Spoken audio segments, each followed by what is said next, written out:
Okay, I see we got two, two that kind of pop back in. So I'm gonna unmute you guys, so you guys can fire away, and I can start with you guys. And anybody else wants to sign in, then there we go. We got Kayla.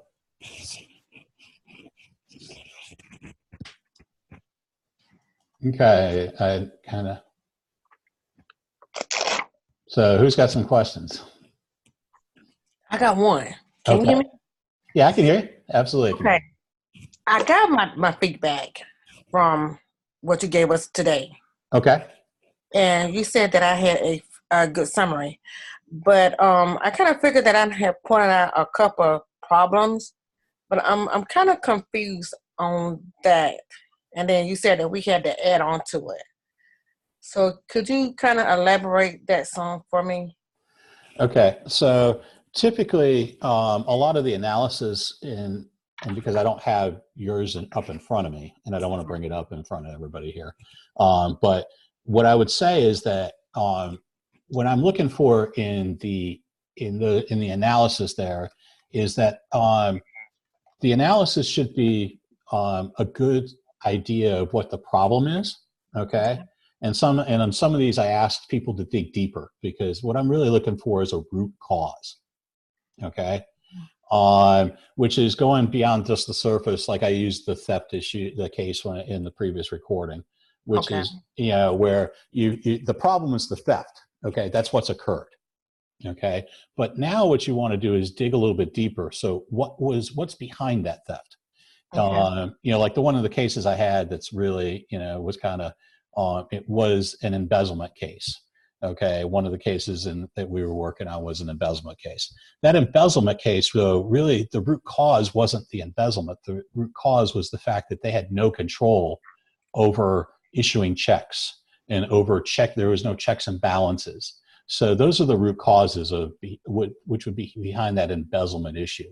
In other words, there was nothing to stop them from doing that. So that's your root cause. Okay, which is you got to go. The first thing is, okay, the guy embezzled, and that case there was a lot of other issues as well. But the ultimate underlying problem was the bank that he was working for allowed that to happen because they didn't have any security issues. They didn't have anything that says, okay, when you send me an invoice, there has to be, it has to be these documentation to prove that this is real. Right. Okay, and then they they were cutting checks to him, and then when they came back, there was no checking to make sure those people were real. Okay. So that's kind of the root, just digging a little bit deeper, and then your articles should at that point also be tied to that.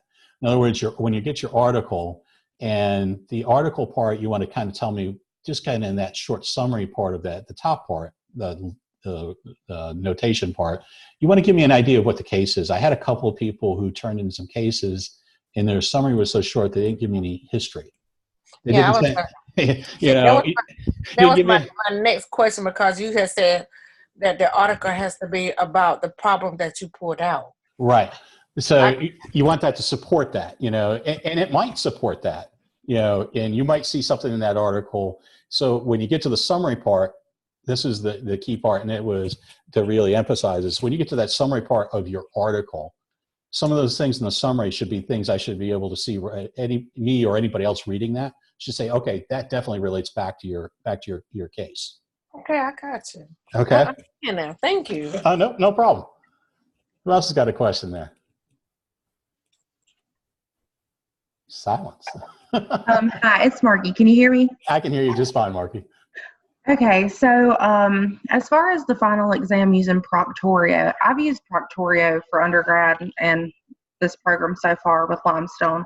Right. But I've never had a class where it was an open book and I had an ebook. So with the way Proctorio locks down your monitor and everything, can you access the ebook with it? I mean, I've never tried. Yeah, typically this is been able to. Yeah, typically this is what I recommend everybody does. Now I use a 2-screen format. Okay, even tonight I'm using you can see me kind of glancing over. I have a screen up here with all my notes on it, and then I have the screen in front of me where I use the presentation. So even if you don't, I would split screen your laptop. Okay. when you open it up. So if you're just using your laptop, you can split screen it, okay? Bring up two windows, and then use the split screen module. And so you take the test in one half, and you have your book open in the other. Okay, yeah, I do have a desktop with two monitors that I can do that on. I've just never used Proctorio with two, so I wasn't sure. Yeah, and I use as little lockdown as I possibly can. Okay. And because I do know that if you've used it before, I know other instructors, I've heard anyway, in the short time I've been there, that people, there's some instructors that lock down everything. And that's not the type of exam that we're looking at here. And I can't expect you that you're going to remember every detail because it's essay based. Okay, thank you. No problem. Who else? Nobody? Oh, wait, come on now. We got to have a couple other questions here. I'm going to kind of stick to 1 week instead of moving from 1 week to the next week and then kind of combine all that stuff. I'm going to stick to 1 week. And then if I have in a situation, I'll just come back and ask you. Okay, that's fine. That's absolutely no problem. So did you have a question on this week? Well, you already answered it. Okay. Now that I got a full understanding of it. I really appreciate it. Okay. Anybody else have any questions? I know I got one person on a phone. I got a couple other people. It's completely open. So, and like I said, if you guys have any questions at all that come up after this, feel free to drop me a line. Drop me a line definitely if you have. If you have questions that pop up throughout this. And I can do this format. I can get on the phone with you. I know I have talked with a few guys on the phone over the last couple of weeks. And I do want to say, the first 3 weeks here are definitely a little more. I've discovered, I figured a way to tackle it, but it's obviously we're too far into it for me to do it for this time. But I understand now that it's not as clear to everybody as it could be. So we're definitely going to be working on that. But the rest of it, the first 3 weeks are all one block. And then afterwards in 4, 5, and 6, their individual discussions are individual and the assignments are individual, except for 5 and 6, obviously they're tied together a little bit because you're doing an individual case study in one and a team case study in another. I know a couple of other people just jumped on. So Mike, if you have any questions, or Mr. Morales, you guys have any questions? Because that's kind of what I'm doing now, is just taking questions from everybody. Hey, Dr. Noltz, Mike. Hey, I have a quick question for you about how do you suggest retaining or pertaining to the research article aspect of things? What's the best approach to trying to find business related information? I know there's several different databases to search, and then sometimes you come back with all this academia stuff, and how do you get to the Wall Street Journal articles and that type of stuff that seems to kind of be maybe more relevant, for at least they're more relatable, and it's not like a whole textbook? No, you're not into reading 100-page documents? Not really. I can honestly say that even through most of my stuff,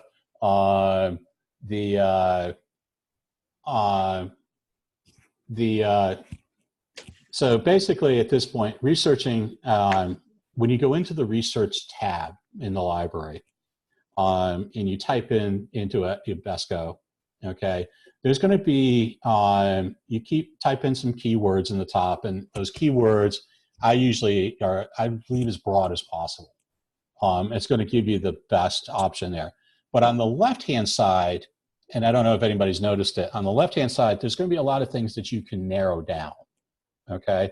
So if you're looking for things, to answer that question, Mike, to me, if you're looking for, I would probably concentrate on things like Wall Street Journal is probably going to show up under magazines, or periodicals, or it's going to show up under trade magazines.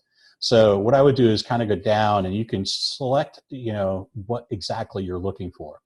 And to be honest with you, you can even select academic journals. And then usually when I search for something like this, I'm going to choose academic journals, magazines or periodicals, I can't remember the term. And then I'm going to choose trade magazines. Okay, that's going to give you the best selection of them. And then and then I would choose a few key terms that are into 1 or 2 words to type into the search at the top. And then that should narrow down to where you could be looking for. And that should give you plenty of information there. And a little key on reading the academic research, Michael, is typically look at the abstract or the executive summary that's in it. Okay. So that's kind of where you're kind of looking at it. So I would look at it as being, you can actually draw things out of the abstract that might pertain to it. Because I can tell you in my research, especially at my doctoral degree, I have 125 references in my dissertation in the literature review. And most of that I spent reading articles in the first, it's like that executive summary I referred to in the other presentation. If you haven't sold me that it's information I need, and by the time I get done with the abstract, then I'm moving on. So the most efficient way is to probably use those tabs on the left-hand side. And then also you can reach out to the librarians and have them also they may have a couple extra tips there. They're a fantastic staff. They also have some hours that are online that you can just type in your question, kind of like people are doing to me. And then so that way you can actually get them to they may have another tip or two. That's just kind of what worked for me. I got a couple people that typed in questions, so I'll kind of go over those. I decided to change my problem statement and root cause after realization of the concept. The SMART goals, definitely the SMART goals. SMART goals are basically specific, measurable, applicable, time sensitive, and relevant. So when I look at a goal, when I look at a SMART goal, I'm looking at does it meet those? Is it specific or is it too general? Okay, the example sometimes I use is I'd like to lose weight.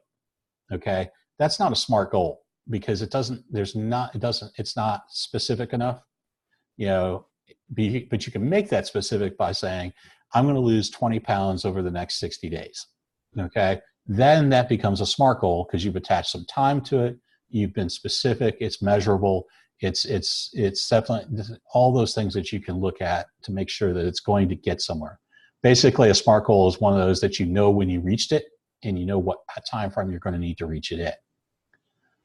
The root cause, I did cover that a little bit. I think you missed that, Morales, which is basically the root cause is going behind the problem. I used the example of a theft, okay? But a couple of the cases that dealt with theft and embezzlement, those are things that, the problem is you had theft. The root cause of that would be, I did not have, like in the embezzlement case, there wasn't enough criteria there to prevent that from happening. There wasn't the checks and balances and policies behind it. That bank was just kind of letting the guy could get away with it because those things weren't there. They weren't applicable. So you're really wanting to go behind the problem, okay? So the root cause is digging down deeply to, for instance, somebody wants to stop smoking, completely off the business topic, okay? Somebody wants to stop smoking. The problem is they're smoking. But the cause of that smoking could be a lot of different things. It could be nerves, they're dealing with stress well, from a psychology perspective. That's where you're digging down into the root cause. And you did miss that, the second part of that too. And yes, you can have, the website will allow you to open the book. You just have to use a split screen or a separate screen there. The next thing I had, Cecilia asked, you just want to know more about the actual case study? Yeah, actually, what I'm looking for, to give more background, if you were too short in giving me that first part of that, the summary should paint a picture that I could understand what the problem is. A lot of times, and this is the same with the articles as well as your case study. Those first narratives that are in there is you're painting a picture of what's either in your article or in your or that's going to be in your case study. You got to outline the problems. Then you can thread in your action plan, your SMART goals, and everything will lead right back into that picture that you painted. Okay, so that's all the text questions. I know we had a couple people jump in here at the end here. Any other questions, guys? Or do I need to redefine something else?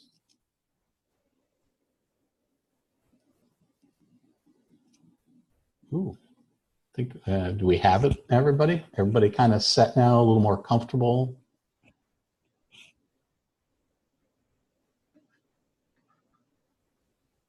Okay, that's good. Seems to be good. If nobody has any other questions, oh, give me a minute, okay.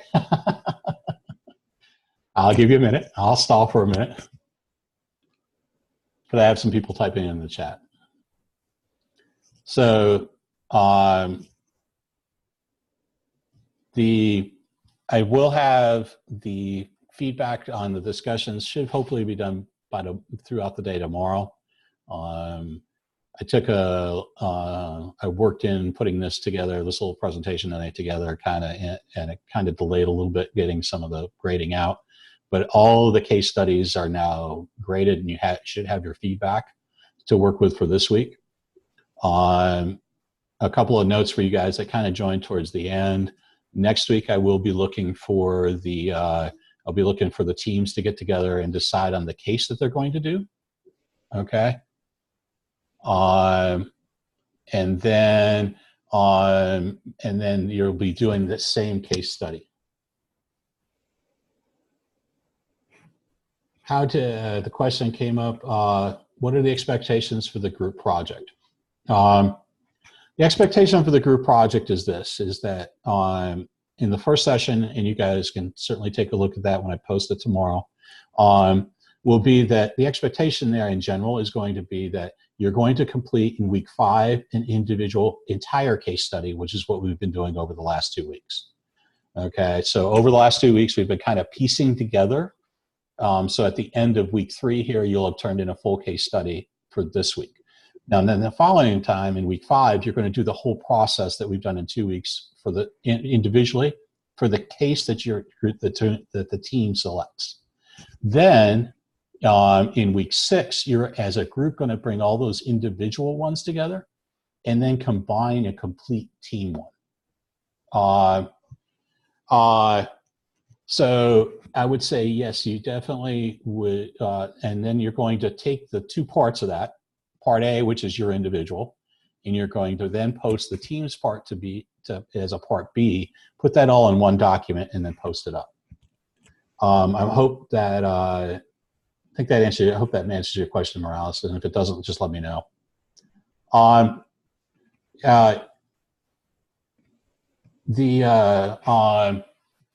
So Julie, I think you're asking, so Julie, you're asking, how do you see our learning today? I think most everybody's doing good. I mean, relatively good. To be honest with you, even though there's been some struggles, most of the errors in the first part of the case studies really have been minor in nature. I've only had a few people who that didn't quite maybe didn't understand it or something along those lines, but most everybody completed and turned in fairly good work. Does it mean that you have to do a little bit more? Yes, but it's still not bad. And you definitely are very, as far as you're saying, you're professionally learning and are we meeting expectations? Yes, I think as a class, both classes are meeting expectations just fine. I think everybody's learning. I think, yes, it's been a rough start. I think that I think the first section of this course could be worded better. And that's a learning curve on my part because I'm picking this particular material and shell up from an individual who taught it before. Okay, so That part of it in the first 3 weeks, could we have done better? Absolutely, we could have. I could have done better in getting things set up. But as far as your learning goes, I think everybody's doing fine. Not everybody's doing perfect scores, but I don't expect that. I kind of made that statement at the opening part. Of the other part is perfect scores are hard to get. So, in this, but I did have a decent amount of the class that got 48 or above, which was definitely, those are still A's. But we definitely everybody is learning and really is doing a good job. I know there's some struggle with the understanding of the way the format of the class was, and that it's a dual week, and it doesn't really say that, in there, it actually doesn't say you're producing a case study, but that's actually what you're doing in the first 2 weeks. Just a little bit of piecemeal. Yes, you should have for 1B, you should have one submission for the case study 1B. Actually, what you want to do is combine 1A, which you did in 1A, which is the feedback that you received from me today. And now you're adding to 1B and putting those together, okay, for what you're submitting this week. So you would have your Part A, which is your summary, okay, your outline of what's going on in your particular case, whatever one you chose. The 4 articles of research that apply to your problems in your case, okay, whatever they are. And then the last section is going to be your action plan with your SMART goals. Okay, so that all comes together this week as one complete case study. Now, in week 5, you're going to do this all in 1 week.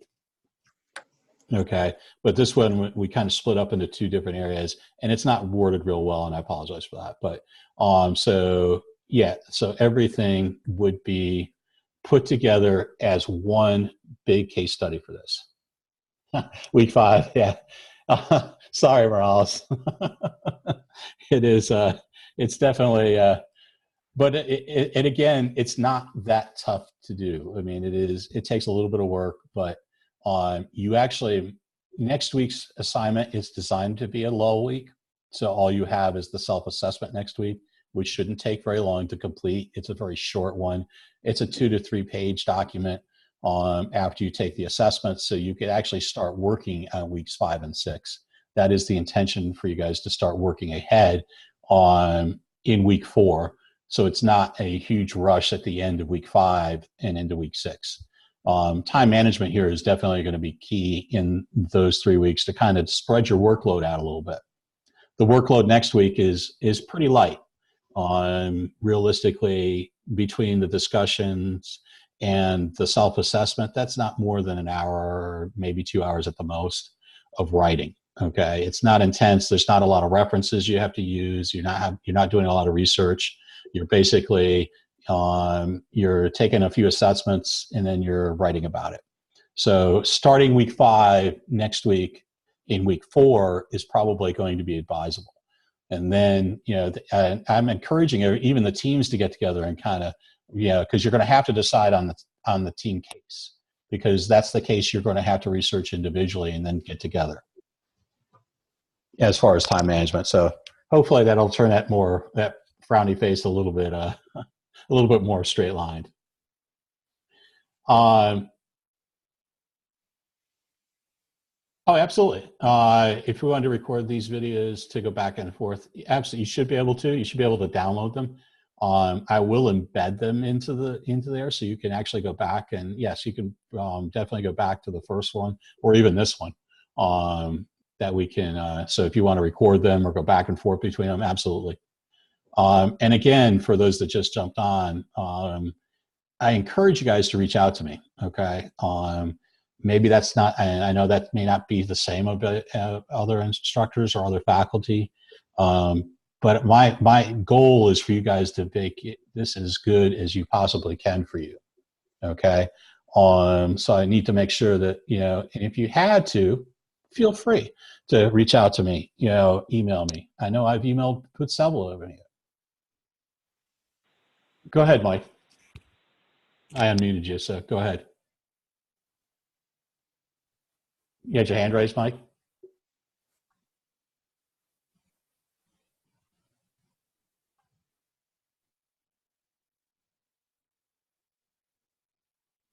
Okay. I'll come back to Mike in a second, I guess, because he had his hand up. Oh, sorry. Yeah. Sorry, I was talking and I forgot to hit unmute. My I apologies. muted you, and I think I think you muted yourself back again. Oh, okay, maybe that's what it was. Yeah, maybe we hit the button at the same time. Yeah, that's probably what it was. So real quick, I just rather talk than type, but can you just briefly discuss how to transition from the summary or the discussion summary where you identify the problem and then go into the research article phase? Like I'm trying to figure out how to blend that all together. And do you have like an example, or could you just give a quick and dirty about how that transition the flow of everything for those research articles? Okay. And I can basically, you can transition in a couple of different ways. If you're using more of in the first one, I kind of pulled out and I'll post these examples as well in there that I pulled out, is if you're using a narrative style, you can just kind of lead right into it and use a different subject heading. If you're using it there, basically it becomes a whole set. If you're using it the way the format is that is listed in the example, you can take and just basically what I would do is write all your stuff out. Okay, you don't have to really refer to the research in the first hand, but when you're tying it in for this section here, for this last section, refer back to the articles. So as you're talking about your action plan, okay, so you can do something like, based on the research articles X, I found that this would work really well. Okay, or in articles X, Y, and Z, they all said the same thing. This is how they tackled it. Okay, so this is why my recommendation is here. You're using the articles to substantiate what your action plan is going to be. You're justifying that in your research because somebody else has already said that this is a way to tackle that problem. So I would use the summary part that you're using this week and kind of tie back and forth. And then if you're using a narrative form, it just kind of leads into, it's just a separate heading with it. The way the format that's in there, you can just put the 4 articles in and then reference them in your summary as you go in and go through it. Does that help, Mike? Was it clear enough for you, Mike? Yeah, yes, thank you. Sorry. Okay, no problem. I couldn't hit the button. That's okay. I just want to make sure I was good enough for it. No problem, Georgia. I'll go ahead and so you're confused about the research case studies for last week and this week. Yeah, I did cover that a little bit, but I have no problem going back to it. What I usually said is the way I prefer to do this is that you do a couple of, you can do 3 out of the 4 outside the industry as long as they're addressing your problem and your root cause. I do like to draw on at least one from within the industry. Now, not all cases will be able to do this because a couple of the cases are pretty generic, and I know which ones those are. But if you have for instance, if you have a case on a customer service team, or you have one that's dealing like the embezzlement case that I referred to before in a bank, there's a lot of research in banking. There's a lot of research in banking issues. There's a lot of and call centers and customer service is one of those things that's researched pretty extensively altogether. So I think that you can actually go that you can find things. And and like I said, and I did say this one earlier, and it's worth repeating, is the time limit here is you want to get as close as you possibly can to what you're actually researching, so to today's date. So that's why the 2-year time limit. But to be honest with you, if you've got something 5 years ago that meets your case exactly and it's fantastic, then absolutely use that article. Okay, it's still considered current research. Basically anything under 10 years from an academic standard, and it'll vary depending on who you talk to. But they go back as far as 10 years. Some places it'll be 5 years. 2 years is just kind of getting the emphasis around getting to current research in the 24 months.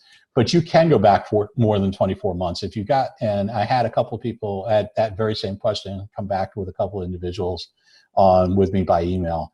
And I said, absolutely. If it fits your case perfectly, and it's exactly the same problem, and it's the same in the same industry, and it's 4.5 years ago, absolutely use it. Because it's going to, the whole object of your articles is to reinforce what you're thinking and your thought process is. You're justifying with those articles what you're trying to do with your action plan, okay? And because it addresses the problem. And that's really what you're doing with that research, is justifying in a case study, the research justifies your actions. And that's really the way you need to look at it in the case study. Does that answer your question, Georgia? Did I get it good enough for everybody? Okay, beautiful. No problem. And I think I've gotten back to everybody on the chat again. We're kind of at a stasis. Anybody else? You guys have any other questions? And if something happens today, and like I said, if there's something that we've covered here that that you go back and you go, oh crap, I didn't realize what it was, you can reach out to me by email. You can and we can schedule a phone call. I am here to make you guys successful. I'm not here to make this any more difficult than what it should be. So, I mean, in essence, and sometimes, yeah, it might take me a little bit, but I think I think half of the people on the call have actually reached out to me. And I honestly say, I think I've been pretty quick about getting back. I don't usually get back I don't usually do late night, but pretty much any other time. The email goes to my phone. I'll get back to you. I know I've talked to at least 2 or 3 of you on the phone. I can certainly schedule one for that. Questions about extra credit. In the graduate classes, I don't usually do a lot of extra credit. I know you didn't start out strong, but I think you'll be fine. And of course, for the first 2 weeks, I will take that into consideration as I'm grading anyway. I'm looking more for improvement. So I think everybody, as long as you're working towards it and you're improving, I think everybody's going to be fine. I think everybody's progressing. And the fact that you're interested now is definitely going to be very, and everybody has. But I don't usually do a lot of extra credit. But I think you'll find that you'll be able to do that, because extra credit in this class would add more. It'd be more research, and I'm not sure anybody wants to do this. We still got quite a bit of writing to do. I'd rather you concentrate and focus on the assignments that we have at hand, and work on improving those and going forward, because you're kind of building on each week. So, but again, guys, anything that comes up afterwards, feel free to reach out to me, drop me a quick email. It's a complex issue. I'll be glad to schedule a phone call with you. Pretty much, as you can tell, I'm online almost pretty extensively, either grading or something along those lines. And I can usually get back to you pretty quickly. And other than late nights, I'm pretty much up and around and available. So, and I can certainly schedule one to meet your needs. And like, I'll be online almost all weekend, minus probably the big game, but other than that. How does these writing or essay help us in the real world? The essays, it's more about research. The difference as you move, which is a good question, Julie. As you move up into senior leadership, you actually will be doing a lot more writing. Okay. And as you get up as you move, the higher you go, the more things you have to look in about expanding and opening the mind. So, you haven't applied any essays at all in your work, but you have to do professional writing. And it's some places, it's more about looking at other possibilities. Okay. So writing, yes, does actually become applicable to what you're doing. I can honestly say, did I ever write an essay in there? No, but I can tell you I've written several, as Jeff Bezos said, 6-page memos, where I've had to prove a point to my boss, I've had ideas that I've had to jettison off of people for different promotions. I've written restaurant concept projects. I've done consulting work where I've had to write consulting reports. So in your individual work, I don't know. It depends on what you're doing, but I can tell you when you reach upward into another level, then you start looking at more senior levels, start to think more globally, start to think about more if you're writing a new project, so you're proposing a new product line. A lot of this applies to writing and research, whether that's data you're generating from market research or something along those lines. I've had people who've done that, who've done that before. I just think you're going to find that this is more about expanding the mind. It's opening your mind up to doing other things as well. So, and allowing you to critically think, which means analyze problems. And I think a lot of the comments I had were to dig deeper into the problem. So even though it's not writing in and of itself, but it's the thinking process that goes into the writing, if that makes any sense, Julie. But that's kind of where writing and looking at these things from a case perspective does. And like I said, a lot of these cases, they're real world issues. And because I have done consulting, most of it in the hospitality business, but I have done consulting. So it definitely has applications, just not quite may not be always so evident.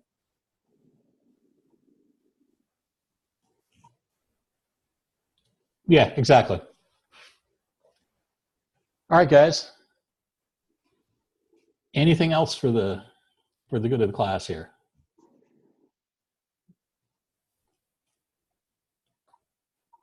All right. And so I think at this point, you're very welcome, guys. Thank you for your guys' attention and for your interest in this. I'm hoping that this helped out a little bit and we were able to get some things cleared up for some people. Kind of going forward as far as the expectations. And just to reemphasizing, guys, if I missed something, shoot me a quick email. I'll be glad to answer it. Okay. Hope everybody has a great night, great weekend, and we'll be seeing each other online again soon. Have a good night, guys.